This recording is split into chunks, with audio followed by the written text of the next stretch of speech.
Welcome everyone to today's sustainability seminar with Dr. Jonathon Moir and Dr. Nimrat Obhi.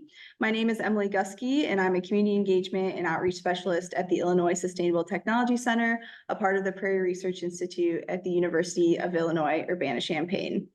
We'd like to start today's seminar with the university's land acknowledgement. As a land-grant institution, the University of Illinois at Urbana-Champaign has a responsibility to acknowledge the historical context in which it exists. To remind ourselves and our community, we will begin this event with the following statement. We are currently on the lands of the Peoria, Kaskaskia, Piankashaw, Wea, Miami, Muscooten, Odawa, Sauk, Meskwaki, Kickapoo, Potawatomi, Ojibwe, and Chickasaw nations. It is necessary for us to acknowledge these Native nations and for us to work with them as we move forward as an institution. Over the next 150 years, we will be a vibrant community, inclusive of all of our differences with Native peoples at the core of our efforts. We'd also like to note that all Illinois Sustainable Technology Center seminars are certified green events through the University of Illinois' Institute for Sustainability, Energy, and Environment. To find out more about certified green events through the university, you can visit sustainability.illinois.edu. To find out more about the Illinois Sustainable Technology Center seminar series, or to sign up for the email list, please visit istc.illinois.edu/events.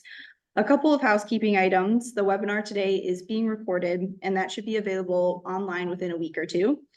Everyone joining us online will remain muted, and we'll take questions at the end of the seminar. You can put those in the chat, and then I'll read them out loud to the speakers. If you have any technical difficulties, you can also send me a private chat message. Today's speakers are Dr. Jonathon Moir and Dr. Nimrat Obhi, who will be presenting Beyond Benign in the Green Chemistry Teaching and Learning Community, GCTLC, Transforming Chemistry Education for a Sustainable Future.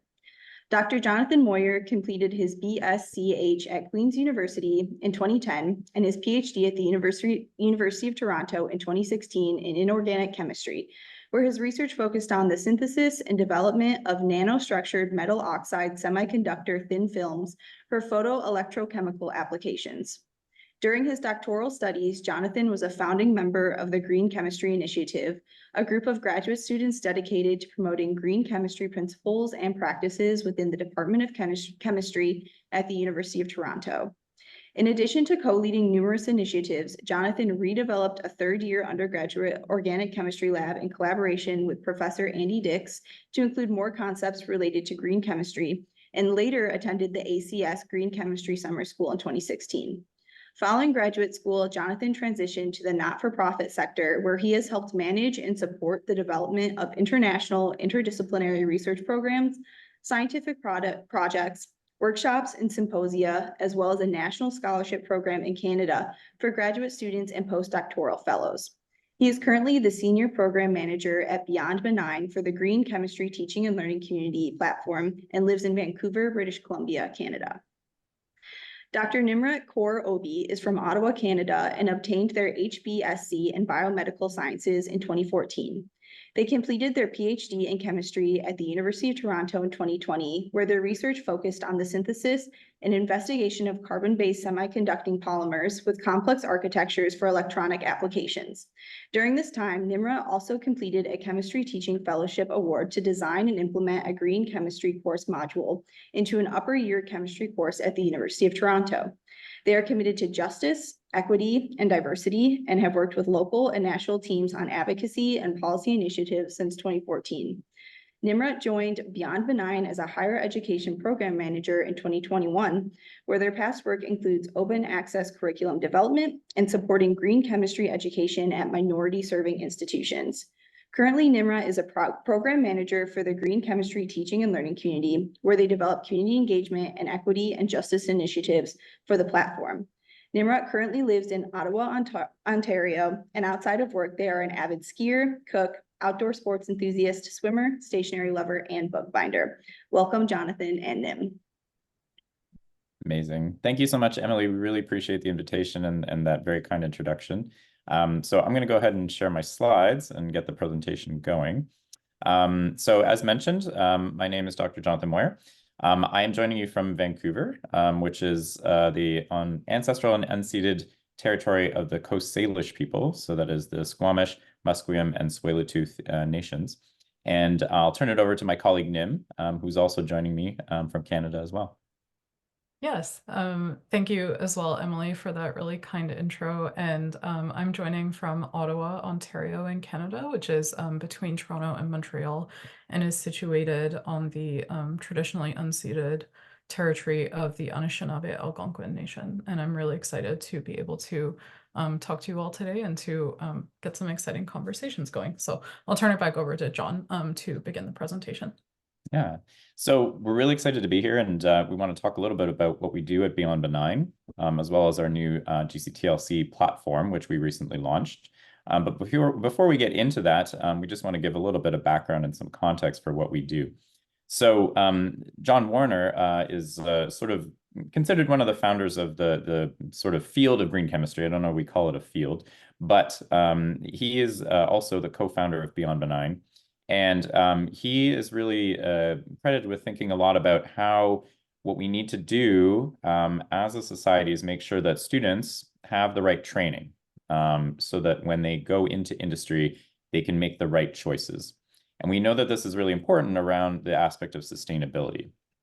So we know that there is a growing demand for greener chemicals, for greener chemical products within the workplace, within consumer, within society, but also so that they're safer and less hazardous. We know we hear about these all the time, PFAS, microplastics, et cetera, et cetera.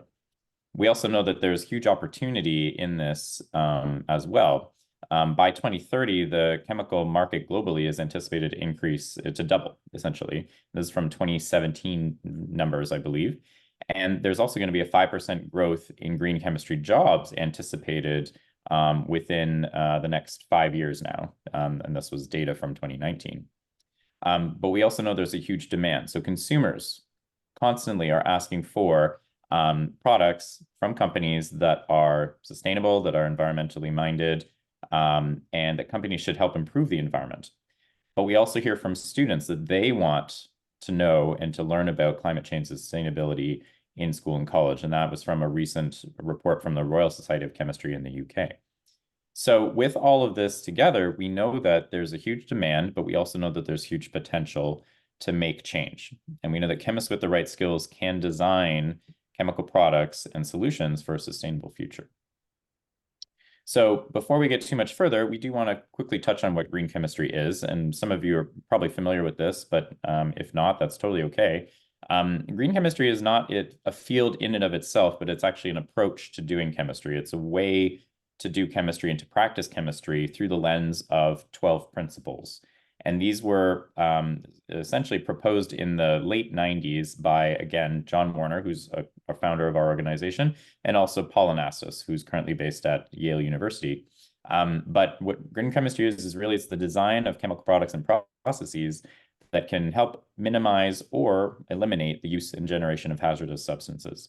And again, the 12 principles listed on the page are the framework that chemists can use when they're in the lab or when they're designing reactions or products that they want to make to help achieve that, to reduce the risks, to reduce the hazards, the possibility of contamination in the environment, the possibility of health hazards, waste, using renewable feedstocks. So all these things are approaches they can take to make their products better, more environmentally friendly, safer for humans and for the planet. Now, again, this is a framework that you can apply to your work. And so there's a lot of different ways to do this, but ultimately this is the goal. And so, of course, the common sort of mantra within this is that the risk is associated with the hazard and the exposure. And if you can decrease both, then that is a very effective way to help do safer chemistry. So with that, we know that there's a need for green chemistry in education. And we also know this because industry tells us so. We have a lot of industry partners who tell us about the importance of this because they want students coming out of school with the knowledge of how to do chemistry more safely. Because it's a preventative upstream solution to doing things, then as soon as students get to the workforce and they already have this training, that's something that industry really values because they don't need to train them in addition to the training they've already received. They're already prepared to make better decisions and choices when they get to a research or R&D environment. And so industry really looks for this. So Jeffrey Whitford, who is with Millipore Sigma, is one of our collaborators and has been a really big proponent of green chemistry education for quite some time, as well as all of these other companies. And you'll see a lot of the major chemical companies here. We've worked with all of them on a variety of projects to help further the integration of green chemistry broadly in education. So this is where Beyond Benign came in. And again, it was co-founded by John Warner and our executive director, Amy Cannon.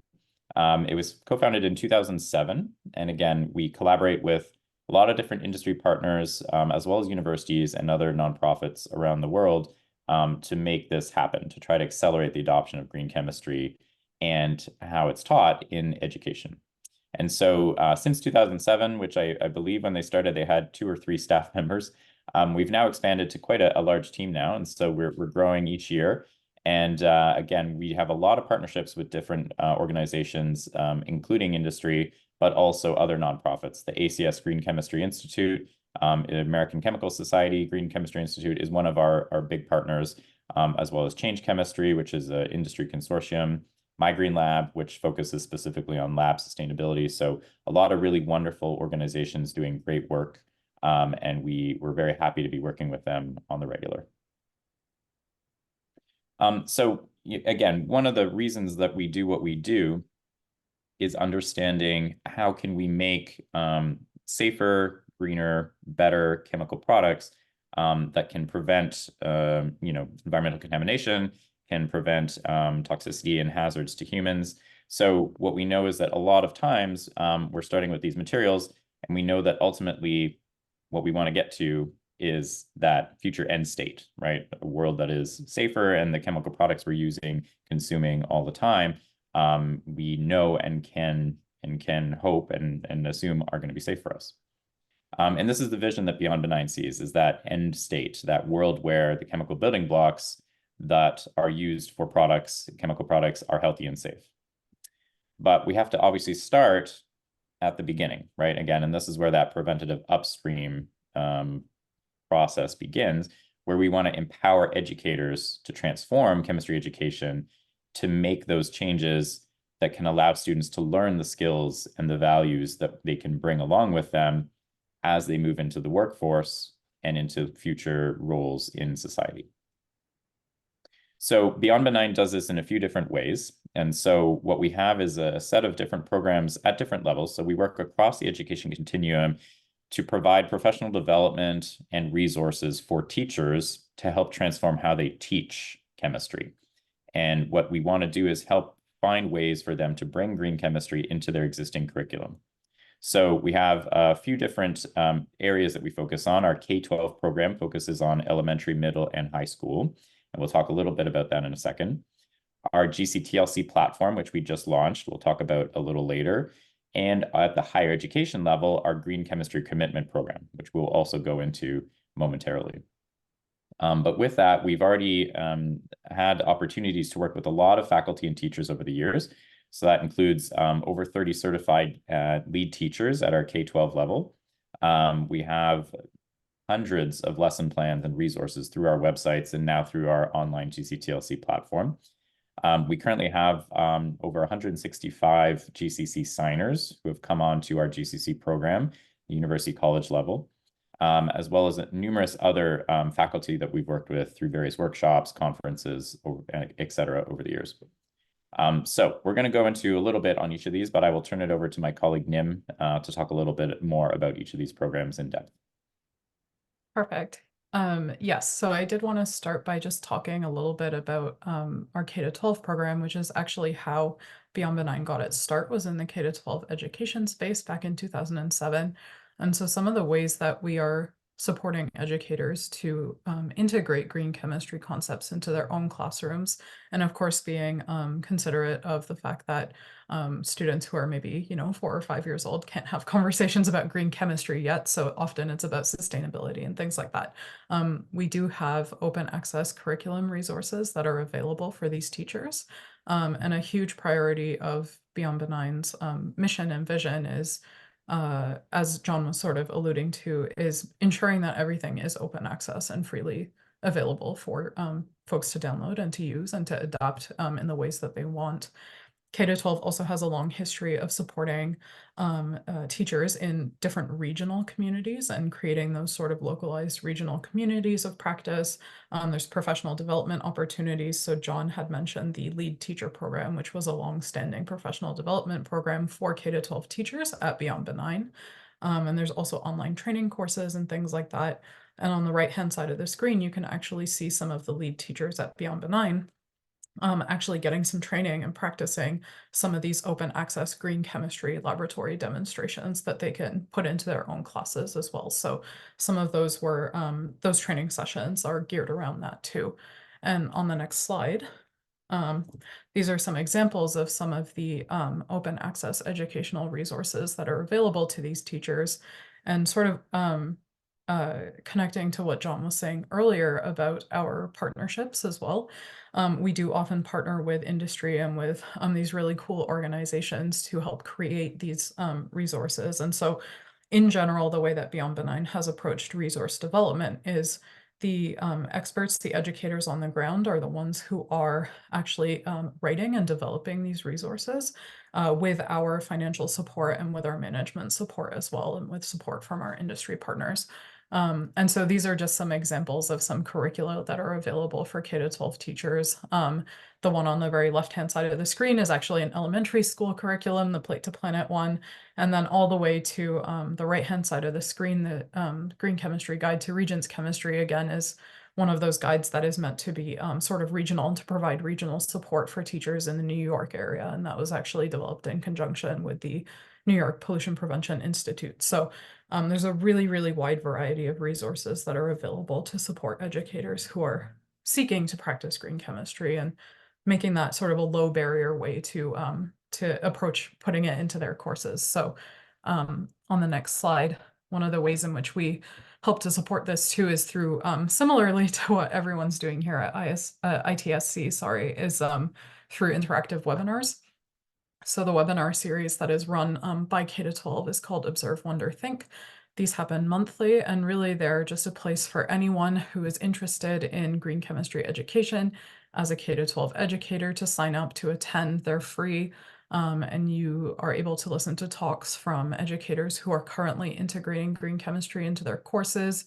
You can look at a different variety of approaches that they're using. And also there's the opportunity for sort of dedicated networking and professional development recognition for attending these seminars too. And so if you're at all interested, or you know someone who might be interested, please don't hesitate to reach out or to sign up for this series. And the next one is coming up in a couple weeks. So if we go to the next slide, I had just talked to you a little bit about K-12, and now I'm going to sort of switch gears and talk a little bit about the higher ed program, which is how I got my start at Beyond Benign. So our sort of flagship program that seeks to support higher ed educators in integrating green chemistry into their courses is called the Green Chemistry Commitment Program. And so what this is it's a departmental commitment. So any higher education institution can join.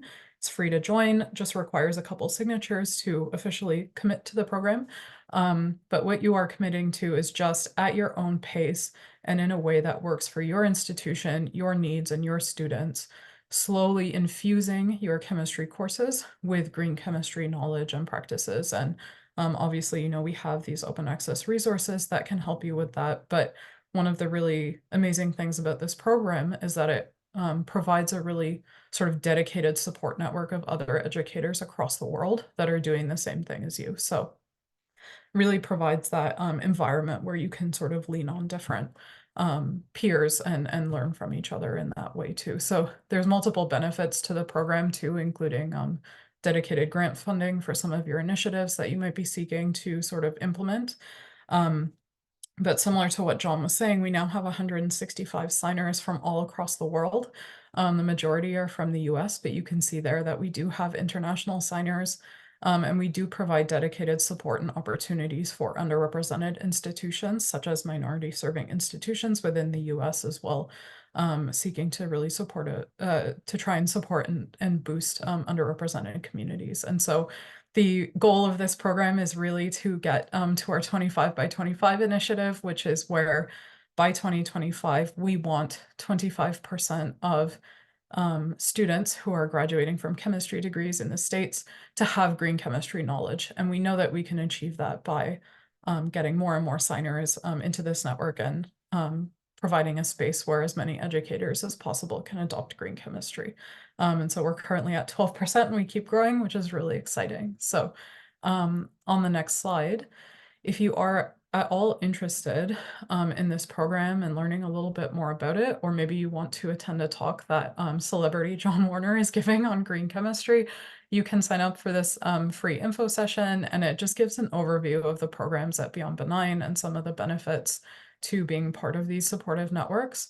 And then you can also hear from John too about some likely very amazing things he's going to have to say about green chemistry as well. So please don't hesitate to sign up. These webinars that we run are always free to join, and anyone can participate. So on the next slide, more on the topic of webinars. So similarly to the Observe, Wonder, Think webinars that K-12 runs, the higher ed webinars are called the Green Chemistry Connections.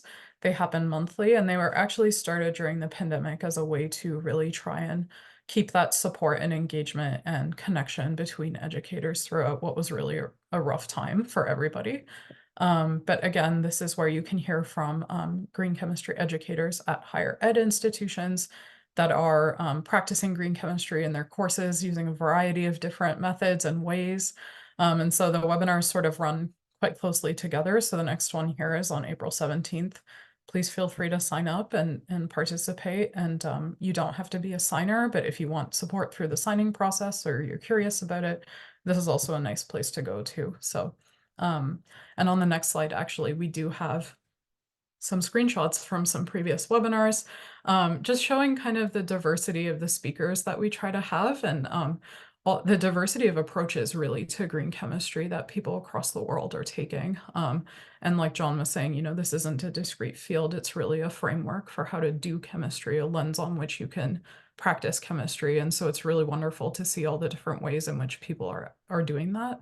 And it's always an incredible learning experience. So with that, I think maybe this portion is, oh no, I have one more, sorry.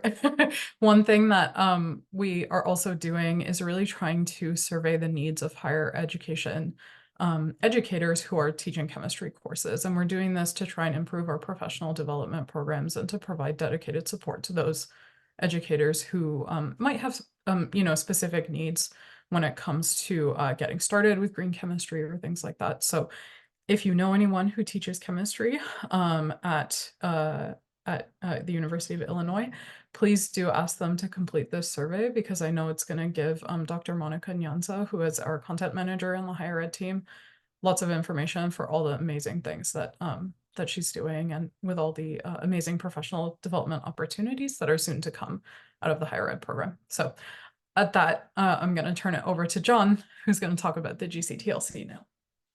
Yeah, so all the higher ed programs we have are really phenomenal, and I'm just realizing now that we didn't include a link to the YouTube channel, but we could have also pointed to that. But actually, all of the recordings of those Green Chemistry Connections end up on our YouTube channel as well for Beyond Benign. So if you are curious about what it looks like, feel free to check out Beyond Benign's YouTube, and you can sort of get a sense. And then, you know, if that piques your interest, please do feel free to join the upcoming connections on April 17th, because it's a really great chance to chat with others, to ask questions, and learn more about the education side of green chemistry. So, all right, so we're going to switch into sort of the second part of our presentation, which is about the new GCTLC platform, which is the platform that Nim and I work on together.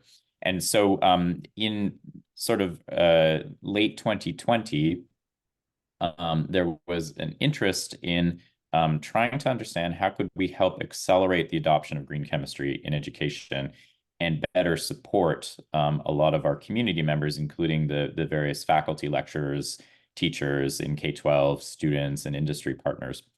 And we put out a survey in 2020. We're still we're going to be hoping to publish the data soon, but the survey really helped to sort of solidify our sense that what we needed was a central place. We needed one place online where we could have sort of everyone come together to ask questions, to learn from each other, to really create a peer-to-peer support network where people can find out more information. How do I choose a better solvent for this particular reaction?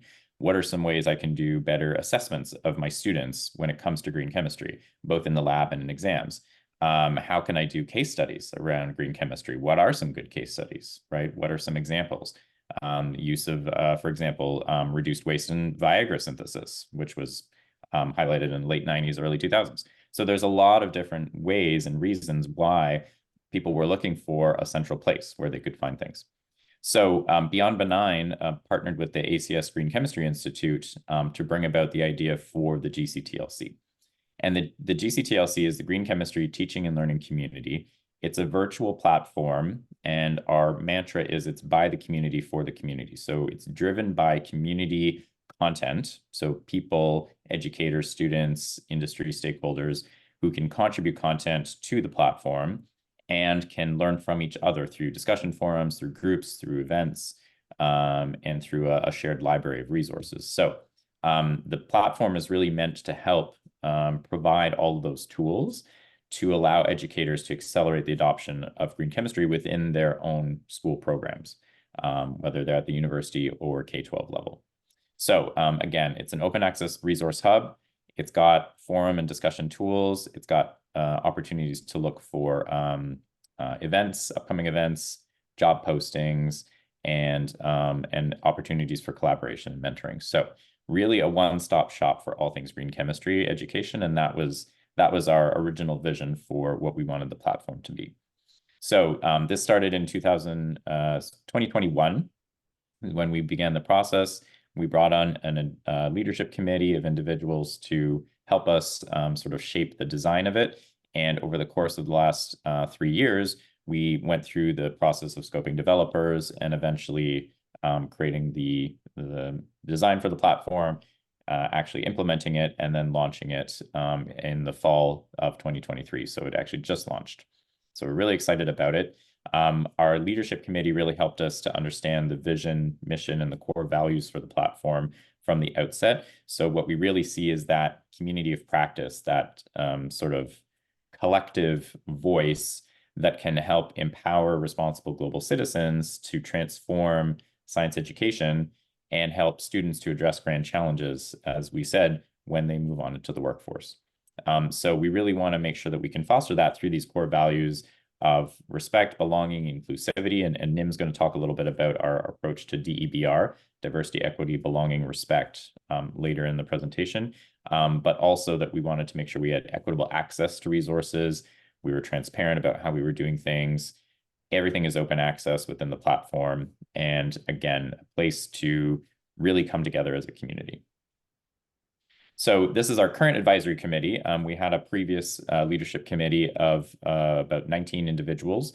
Nim will talk a little bit more about that towards the end when we're talking about the DEBR component. But this is our current advisory committee. You'll maybe recognize a familiar face in the top left corner. So Laura's been a wonderful part of our committee since 2021 and is continuing on for this year and next. So we're really excited to have Laura with us. But really the role of the advisory committee is to help us with the direction of the platform, so development and growth.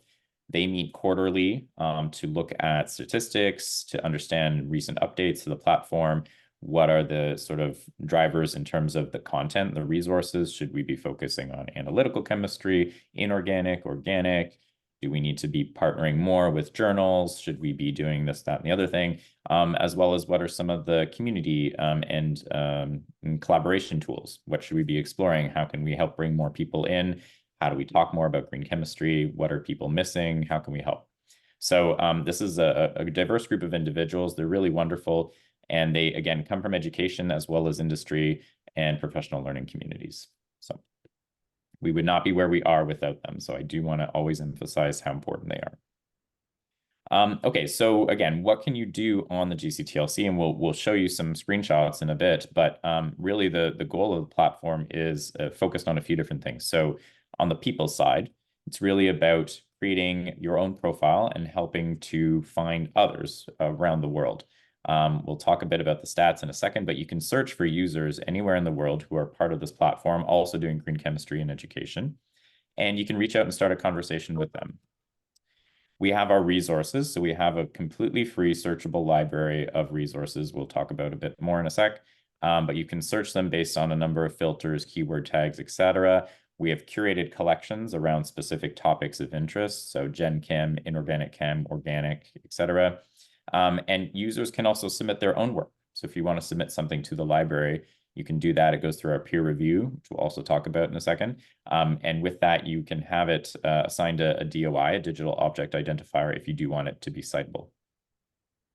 We have an events calendar, so you can find upcoming events, including conferences, webinars, anything related to green chemistry education. And you can also submit events to be included in the library too.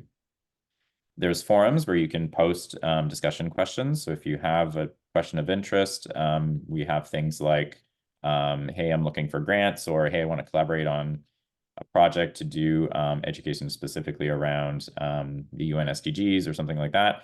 You know, oh, hey, I'm really looking for new papers. Anyone have any good suggestions of some recent journal articles that talk about this topic? You can post any of those questions, and we have active forums and people posting every day. So you can always ask something there. And then we have our jobs page. So you can search the job board for any upcoming careers related to green chemistry specifically, or you can upload your own. If you're from industry, you want to share it and get some better visibility, you can also do that too.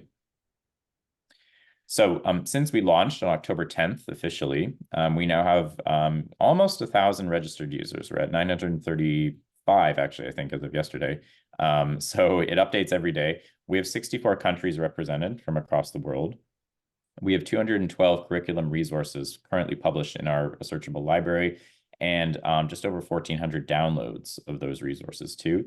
And our site visits are continuing to grow each month. So we're really excited about how quickly this is developing since it's come to fruition. And on the resources side, we wanted to talk about a couple examples. So again, we mentioned the curated collections. What we're trying to do is bring in as many of those collections as we can to help people find what they need.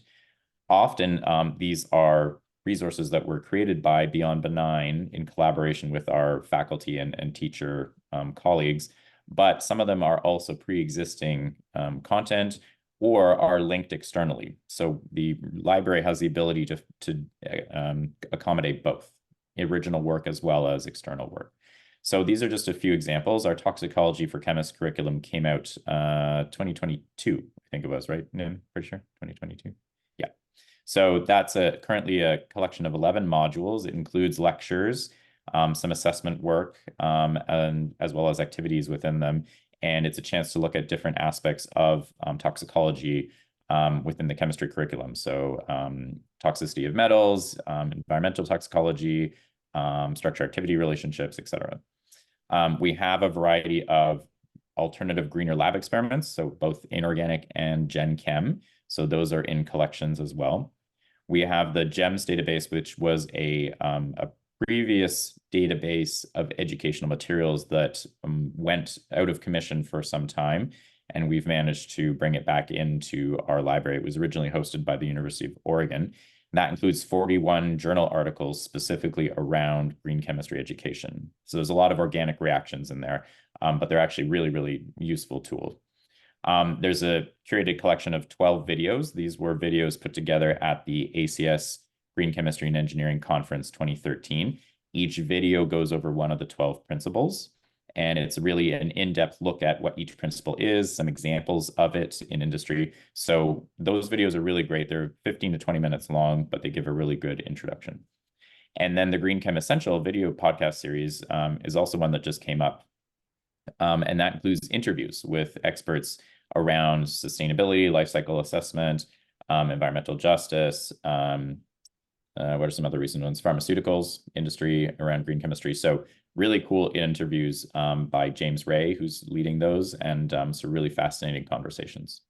So just a couple examples of some of the collections on there. Okay, I'm going to turn it over to Nim to chat a bit about some of the data here. Yeah, so this is just a really nice kind of breakdown that we had of some of the resources that are available on the platform.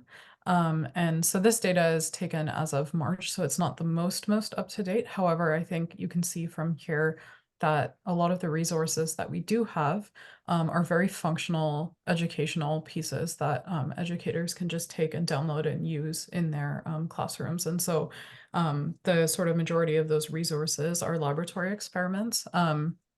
Just because of the utility of being able to take them and immediately put them into a lab curriculum. It's super popular, but we have everything on there from journal articles, which are actually can be externally linked out to some of these more in-class activities or maybe some technology-based activities too. Lecture course notes for educators to download and put in their courses. All the way through even to just syllabi and these sort of like small resource sets as well. And all of these are part of, as John mentioned, a searchable library, and we make use of things like keywords or other sort of very specific titles to make things really easy to search if you're new to the platform and you just want to be able to find resources really quickly. And you can see from the donut chart on the side of the screen there that a lot of the resources are higher education focused, and they sort of just over half of them are. But we do have a substantial K-12 resource library, sort of as I mentioned earlier in the talk today. And we also offer resources for professional development or professional sort of educational brackets as well too. So on the next slide, I believe I'm going to turn this back over to John actually for this one. Sure. Yeah, sure. So within our library, what we have is we've set up with our advisory committee a peer review process. What we wanted to do was mimic what is done sort of in the publishing world, but from a lens that's a bit more equitable and with an approach that was meant to provide a lower barrier to getting resources into the library. So still maintaining that quality of peer review, but making it a little easier, especially for K-12 teachers who tend to not be as experienced or knowledgeable of peer review, and they don't tend to look for the same types of resources that higher education does. So finding a bit of balance between both of them while maintaining a good quality of content available for access. So within the library, if you are a registered user, you can submit a resource to the library for inclusion, but it must align with green chemistry or sustainability within chemistry and STEM. But once it gets submitted, it goes through a basic peer review process. So we have a chief editor, and I'll talk a little bit about our chief editor in a minute. The chief editor does a first pass on the resource and then assigns it, if needed, to a reviewer who is from our database of users. So we have users who have volunteered to be peer reviewers within the system, and they identify their key expertise, and then our chief editor is able to assign the resource to them depending on the expertise needed to look at it.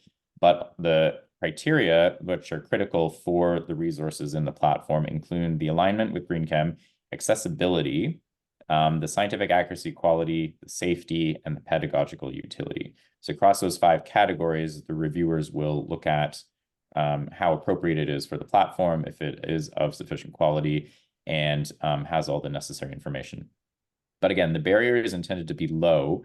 And the other critical aspect is we want consideration for the life cycle of the resource. So we have the ability for resources that have been uploaded to be edited again by the author. So if the author comes back and says, actually, I've made some improvements, they can go in, update it. It then goes back through the peer review again. And if it's deemed acceptable and everything looks good, it'll go back to the published state. One of the goals here was to try to prevent stagnation of content. And often in the literature, we see a lot of examples of content that is inaccurate or that's not reproducible, things like that. So what we wanted to do is try to find ways to improve upon that process where we can sort of have living materials and content that can be updated and continually improved upon. So we won't go through all the details here, but this is just a very basic schematic of how it works. We have a variety of different processes that can take place for the peer review. And again, this is all managed by our chief editor. But through this process, again, we try to provide as many opportunities as possible to improve upon the resources before they do go up. And again, if they want to make any updates, they can go back through the cycle again. They can put it in draft and they can send it back through. So our current chief editor is Dr. Sarah Prescott. Sarah is a phenomenal human being. If you ever have a chance to meet Sarah, she is wonderful. She is a faculty member at the University of New Hampshire, but is also the executive director of BioQuest, which is a biology education organization, and has been working on us, working with us on the GCTLC for a couple of years now. And so Sarah's great. As chief editor, she has a number of responsibilities around the resource library component. And so again, she oversees the submission and the review of all of the learning objects that get submitted to the platform. And through that helps authors go through this process, helps them to get their content up on the site, and with all the preparation, as well as providing documentation and helping us to provide instructions. So things like video tutorials and guidelines for how to do this. Sarah is also currently our chief moderator too. And so through that role, Sarah is responsible for a number of additional things on the platform, including helping to sort of overview a lot of the posts that happen within the GCTLC's forums, monitoring and reviewing submission of group requests. Our groups are not quite live yet, so our functionality for groups is still being developed, but is going live soon. But Sarah is going to provide support for all the moderators for those groups. She also hosts weekly office hours on Fridays from 1 to 2 p.m. Eastern Time, and will help to address any concerns and conflicts around interpersonal connections within the platform. So Sarah is wonderful. If you have a chance to meet her at her office hours, she's really great. I would encourage it. All right. So we just wanted to show a couple quick screenshots of the platform. So this is the homepage on the left-hand side. We currently have a raffle going on, and we'll talk about that a little bit later too. On the right-hand side, you can see NIM's profile. And so this is a really great example of what a user profile looks like. You can add your pronouns, your job title, you'll have your organization, your contact information, social media if relevant, and then place to put your biography, as well as on the left-hand side, you'll see tabs for any learning objects that you've submitted to the platform, any groups you're a part of. Again, groups are not live yet, but once they are, your groups will be listed there. Any events or job postings you've submitted, and other professional activities. So all of that is included within your user dashboard. The resources, as we've been mentioning, so when you go to a resource page on the left-hand side, you'll see the summary, you'll see which authors have participated in bringing the resource, have contributed to the resource if they're GCTLC users. You'll see the object type, whether it's a lab experiment, if it's a journal article, if it's a case study, as well as any safety precautions. There'll be the downloadable files that will be just below that. You'll see which UN SDGs it might align with at the K-12 level. Also, if they align with any standards for learning, especially the NGSS standards, that will also be listed there. So all the information is available on each of the resource pages, as well as the files themselves, which you can download.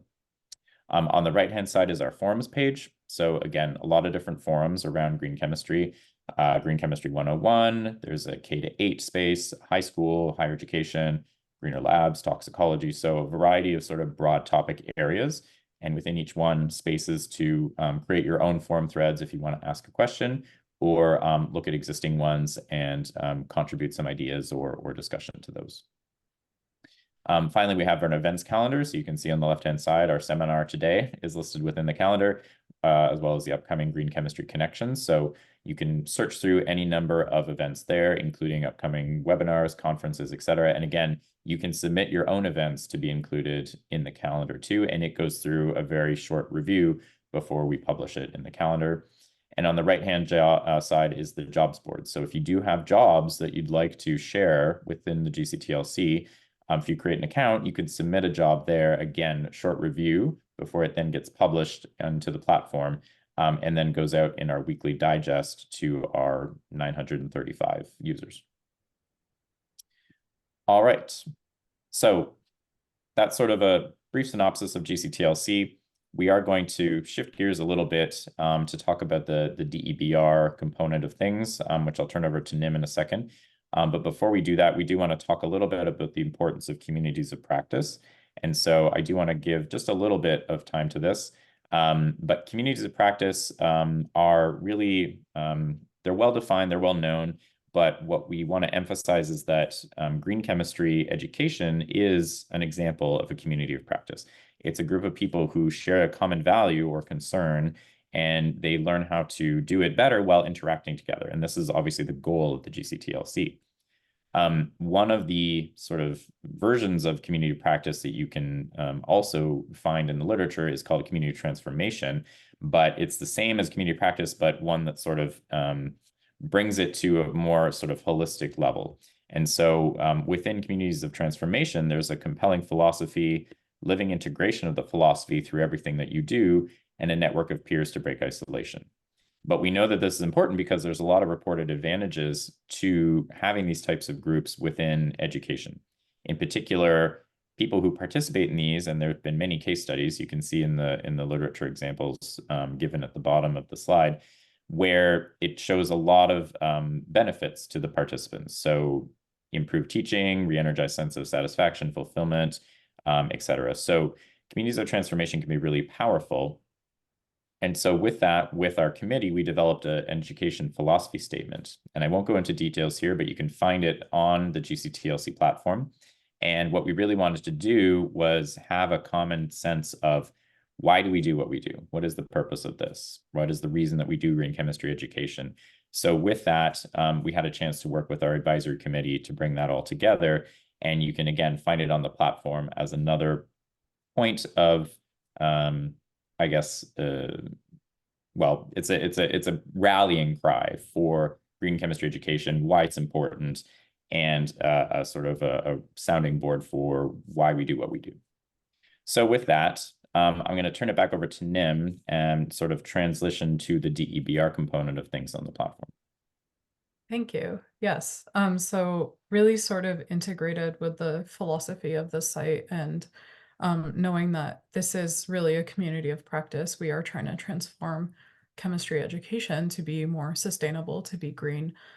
We also understand that people come to the site from all different walks of life and all different backgrounds, and there's going to be all sorts of different approaches to doing green chemistry education. And although we sort of come from all of these perspectives where we're working together for one guiding sort of philosophy to transform chemistry education, we do know that everyone who comes to that will have a variety of different approaches and backgrounds and diversity of thought. And so for us on the platform, it was incredibly important to integrate diversity, equity, belonging, and respect principles right from the design and development of the platform, so that we can really try and infuse a sense of belonging for every single user that comes to the site, and ensure that they feel like this is their community and that this is their place to practice green chemistry education, and to better derive support, and to be able to network and share and collaborate without fear of judgment or persecution. And so this is just sort of the guiding philosophy behind why we decided to integrate DEBR throughout the platform.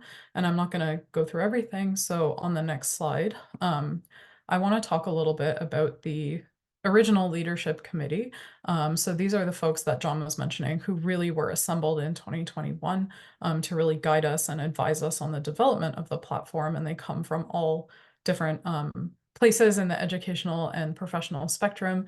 And if you go to the next slide, these were the members of my diversity, equity, belonging, and respect subcommittee. So within the leadership committee, different people had different roles, and there were sort of three main goals that we worked towards, which each had their own subcommittee, talking about resources on the platform, networking and collaboration, and then professional development and awareness and adoption of green chemistry. And my subcommittee, the diversity, equity, belonging, and respect subcommittee, I used to call them sleeper agents. Each person was a member of another subcommittee on the broader leadership committee. And so when we would sort of get together and define our goals and actions and policies for the site that were specific to diversity, equity, belonging, and respect, these members of my subcommittee would go back to their other subcommittees and infuse this knowledge throughout the development and design of the site. So this was sort of an approach that we did take to be able to do that. And one of the first things that we actually did together was defining what it means to have a sense of belonging. And so I'm not going to read everything on the right-hand side of the screen, but this is really the definition that we came up for. What does a sense of belonging and being part of a community look like or feel like on our platform? And this really was our guiding principle for how we're going to be able to approach integrating and infusing some of these other DEBR goals and ideals throughout the entirety of the site. And so this was the first thing that we did together in 2021. And then on the next slide, sorry, I know we're running out of time here, so I'm going to speed up a little bit, but one of the things that we were then able to do was to look at some other model platforms or other online platforms that were sort of similar to ours, and to try and understand functionalities that we did like, that we would like to see on the site, and ones that maybe we didn't want to see. And through the lens of diversity, equity, and belonging and respect, and through that definition of what a sense of belonging meant to us, we could sort of have these discussions then and make initial recommendations right from the get-go on things about accessibility, or knowing that the GCTLC was going to be a place where a high amount of interactive discussion was going to happen. And we want to facilitate that networking and communication. So what do accessible and diverse community spaces look like? What about the actual technical functionalities of the site? Are those equitable? Are there good search capabilities? Things like that. So these recommendations, our initial ones, are sort of written on the screen there, and the slides will be made available afterwards. So I encourage you to read them. But for now, we're going to chug on to the next slide. One of the really important things that we did for this site also was to draft a code of conduct policy.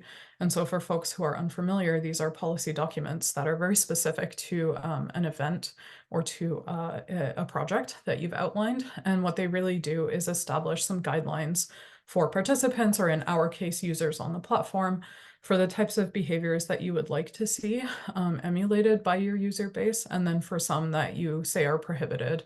And really what this does is that it maintains that sense of safety for users, for us on the platform, and also goes a long way to sort of establishing that sense of belonging.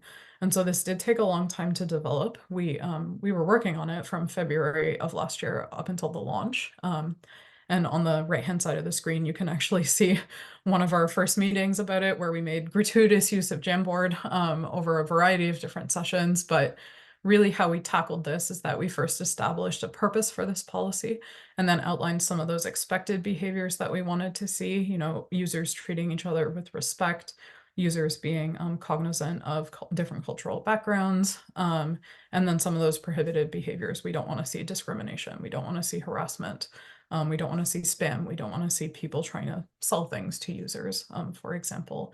And so on the next slide, then we were able to, from there, establish some reporting processes for if you see these things like spam or discrimination or harassment, how do you deal with that? And we were able to actually establish a framework and a structure, which will be continual over the years to come, and will be able to be sustained so that users can feel safe and like they actually belong on the site. And so the code of conduct was one of the first policies that we had up on the site prior to launch, which every user has to agree to when they sign up for a user account. So also having this sort of be front and center, and knowing that users can access it, and transparency, things like that, were incredibly important to us too. And so the final thing that I'm going to talk about is also that it's incredibly important for us too, as a subcommittee, as now that the platform is launched, and we are thinking about how do we engage a really diverse community of people who are thinking about transforming chemistry education to be green, to be sustainable, and knowing that we need to be cognizant of people's different backgrounds and their different needs. So one of the ways in which we can do that is track different user demographics on the platform. This information is completely anonymous and has been volunteered by users.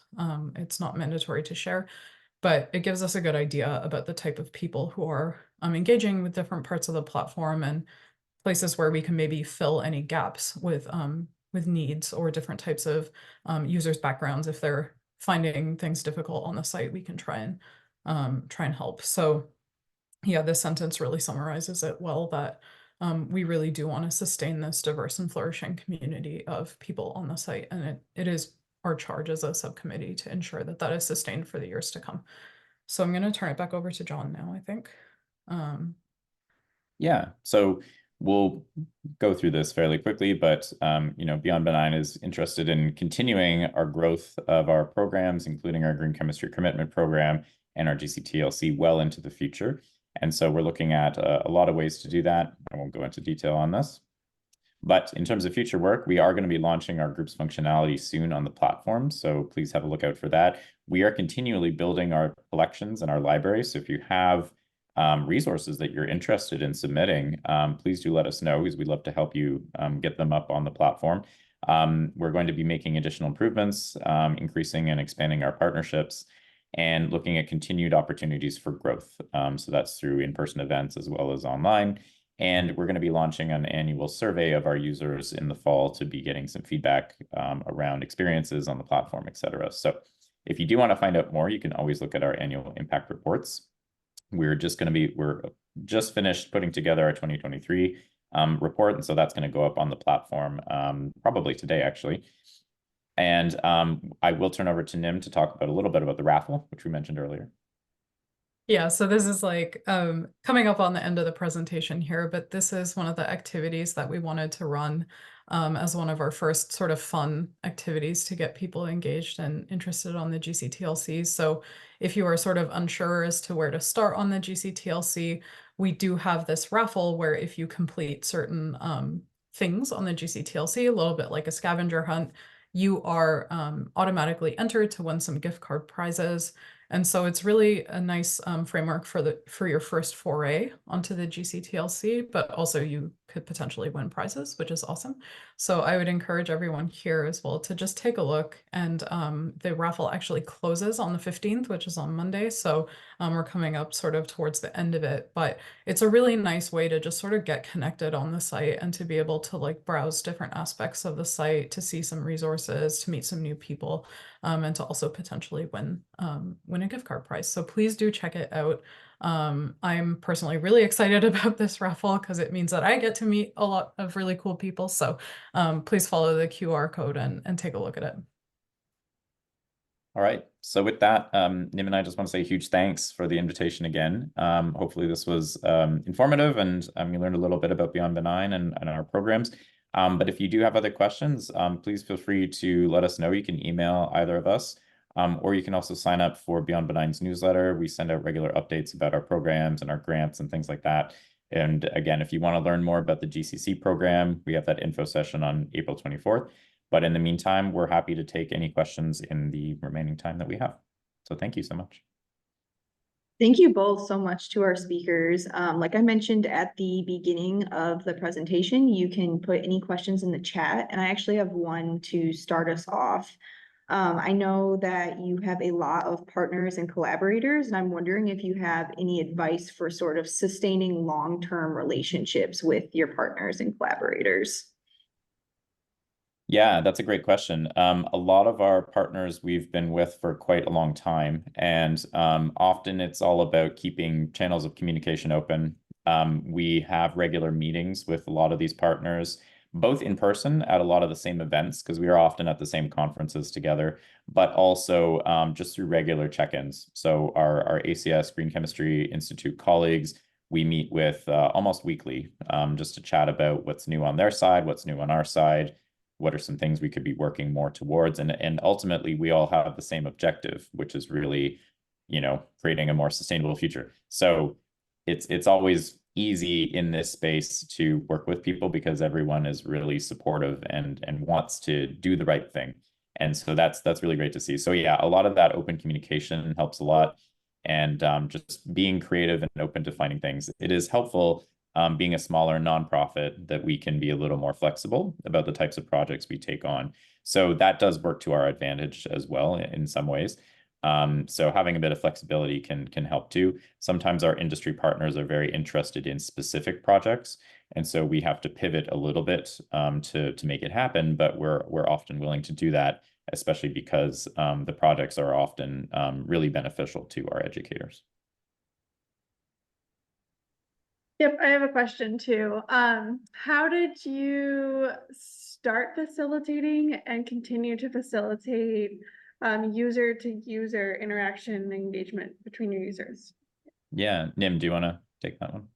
Yes, it's a really good question and definitely sort of a complicated answer, I would say. But I think in terms of starting that, we really were able to draw upon the advice and knowledge from our leadership committee members in terms of like building those parts or those functionalities into the site. So understanding that, excuse me, we do want these spaces where people are going to be able to actually talk to each other and that the conversation is sustained and that people feel like they are able to sort of have that sense of community. So in terms of the technical functionalities, we wanted to make sure that like all the interactive portions of the site were set up so that people could easily talk to each other in that way. So down to, you know, commenting and how the appearance of the site looks. But in terms of sort of sustaining that for the years to come, we do have in these interactive spaces moderators who are green chemistry leaders and who are very, very passionate and very amazing individuals. And they're in there routinely, you know, trying to boost the conversations if they see that it's gone a little bit flat or putting new sort of conversational topics in there.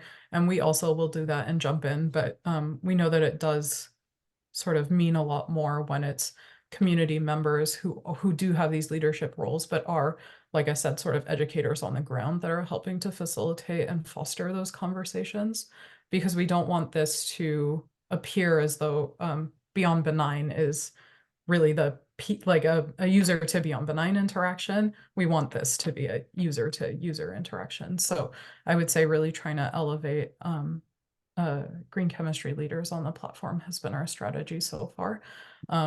But sort of further to what I was saying earlier, it's definitely complicated and we do want everyone to have a really good experience. So I know personally I'm learning as we go, and we do try to adapt and shift to the types of interactions we're seeing users have on the platform already. John, I don't know if there was anything you wanted to add to that. No, I think that's great. Yeah, I mean, the one thing I will say is we try a lot of different things, and some of them work well and some of them don't. So our raffle is one that we'd never tried before, but we decided we'd see how it goes. And the goal was to try to get people engaging more in the platform and seeing, you know, can this really help to get people in? The other is we have a regular event called a resource hackathon. So it's a chance for users to come in and together upload resources to our library.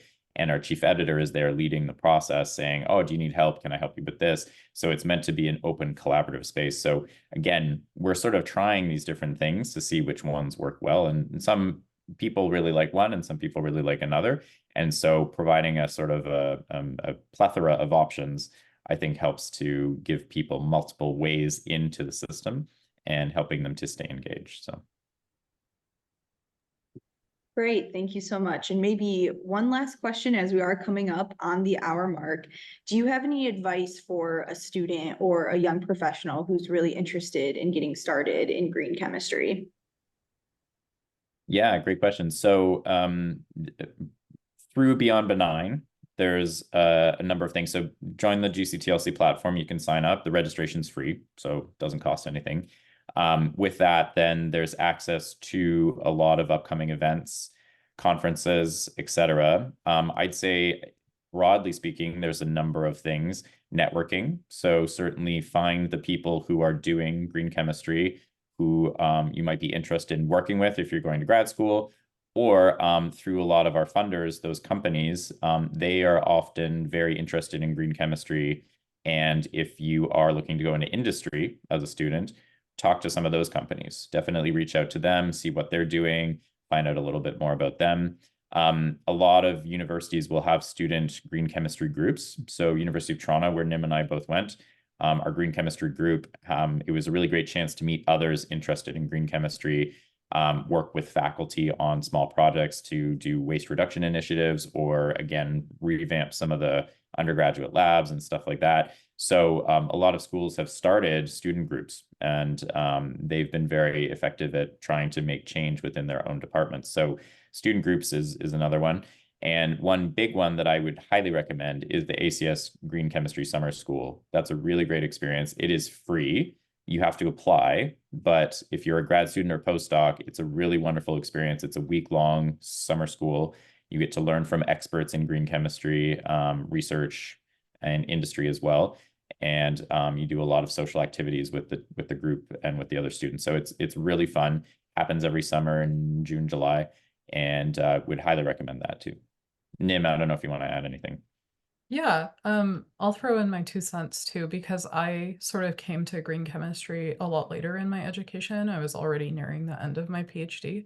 And so I didn't do these things like the ACS summer school. And so how I sort of got started was actually because of my background in equity, diversity, and inclusion. That was what drew me to green chemistry, because to me, this was a way to practice science that I love doing, but with consideration for human and ecological impacts on human health. And so please know that also your entry into getting started with green chemistry can be from any sort of different lens or approach. And the other thing I would just add on to it too is that it's easy to get overwhelmed when you see like the vast amount of green chemistry resources and literature and everything that's out there. And it's really easy to be like, okay, well, I'm gonna, adopt all of this and change the world with it. But and you will, but starting small is really, really easy and is actually the most sustainable thing you can do. So if you're a student that's working in a lab, maybe it means if you're running a chemical reaction, you're thinking a little bit more critically about the chemicals that you're using, and maybe you start swapping some out, or you start substituting some. Or maybe it's just having conversations with your chemistry professors to talk about, okay, how can we connect what we're learning in the classroom out to maybe some broader societal issues, and sort of get that conversation going in a smaller, more sustainable way. So in addition to all the amazing things that John mentioned too, please know that you do have like tiny strategies at your disposal too, and that it might be a little bit slow to start at the beginning, but I will also like just again heavily advocate for joining the green chemistry teaching and learning community, because on this platform, those conversations happen all the time. How do I get started? What do I do? I'm totally new to this. Someone please help me. And so this is also access to that supportive network of people who have been through the exact same thing, and will probably also have a lot of answers for you if they have similar backgrounds to you too. So just wanted to throw that out there. Great. I just want to thank you again both so much for this presentation. And like I mentioned, this will be online within about a week or so. And thank you all to our attendees as well. This is the last seminar for this semester, but we'll have some again coming up in the fall. So keep an eye out again for that. Have a great day, everybody. Thanks so much. Thank you. Thank Bye, you. everyone.